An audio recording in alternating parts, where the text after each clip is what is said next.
Coba diingat-ingat, kapan terakhir kali kamu duduk berdua sama ayahmu? Tanpa HP, tanpa TV, dan kalian hanya bicara. Buat sebagian dari kita, jawabannya itu susah banget. Untuk sebagian yang lain, mungkin jawabannya menyakitkan.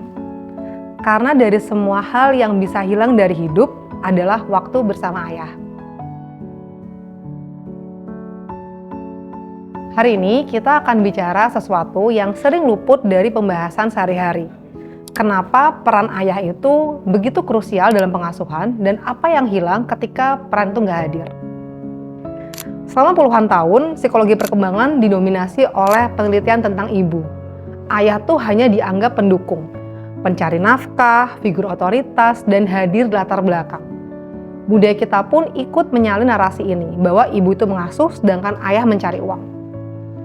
Tapi penelitian 2 dekade terakhir membalik pemahaman itu. Ayah itu bukan figur cadangan. Ayah memberikan kontribusi yang berbeda secara kualitatif, bukan sekedar duplikasi dari peran ibu. Dan ketiadaan kontribusi ini meninggalkan jejak yang spesifik dan dapat diukur. Ada banyak hal yang bisa ayah berikan dalam peran pengasuhan. Yang pertama adalah ayah itu cenderung bermain lebih fisik dan tidak terprediksi. Lempar tangkap, gulat-gulatan, berputar, main-main gitu kan.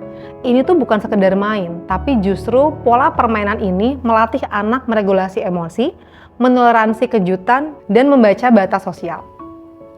Yang kedua, riset menunjukkan kalau ayah lebih sering mendorong anak mencoba hal baru, mengambil resiko, dan keluar dari zona nyaman.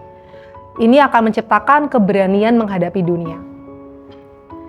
Yang ketiga, ayah cenderung menggunakan kosakata yang lebih kompleks dan pertanyaan terbuka dengan anak yang berkorelasi dengan perkembangan bahasa yang lebih kaya. Yang keempat, bagi anak laki-laki, ayah itu menjadi blueprint atau role model bagaimana menjadi laki-laki. Dan bagi anak perempuan, ayah itu jadi referensi pertama tentang bagaimana laki-laki memperlakukan perempuan yang nantinya mempengaruhi si anak perempuan ini memilih pasangan.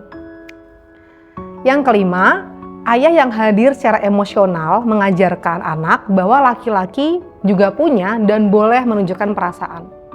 Nah, bagi ayah di sini, bagaimana sih cara memaksimalkan peran sebagai ayah? Yang pertama adalah kualitas mengalahkan kuantitas, tapi kuantitas pun tetap penting. 20 menit fokus tanpa HP setiap hari lebih bermakna daripada akhir pekan penuh tapi setengah hadir.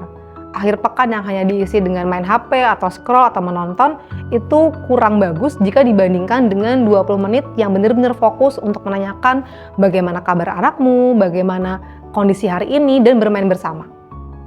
Yang kedua adalah hadirlah momen kecil. Antar sekolah, makan malam bersama, bicara saat belum tidur, membacakan dongeng. Karena anak itu tidak mengingat liburan yang mewah. Mereka mengingat rasa bahwa ayahku itu selalu ada. Yang ketiga, tunjukkan emosi. Anak itu butuh melihat ayahnya menangis, minta maaf, dan mengaku salah. Itu justru cara anak laki-laki belajar tentang maskulinitas yang sehat. Yang keempat, bicarakan hal yang berat atau sulit.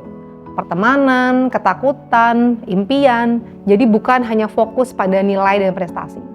Nah, buat kamu yang merasa jauh dari ayah, inilah waktu yang tepat untuk mulai membangun lagi hubungan dengan ayah kamu. Jika ayahmu masih hidup, jangan tunda waktu itu. Telepon hari ini, tanyakan kabarnya, tanyakan cerita masa mudanya yang belum pernah kamu dengar. Karena memori itu akan menjadi memori yang indah buat kamu dan ayah kamu. Jadi, ayah itu bukan figur pelengkap. Ayah itu sama perannya dengan ibu. Mereka berdua sama-sama penting dalam kehidupan anak. Dan waktu bersamanya, sesibuk apapun hidup, adalah investasi yang tidak punya pengganti. Karena suatu hari nanti, kursinya akan kosong, dan salah satu yang tersisa adalah waktu yang sempat atau yang tidak sempat kita habiskan bersamanya.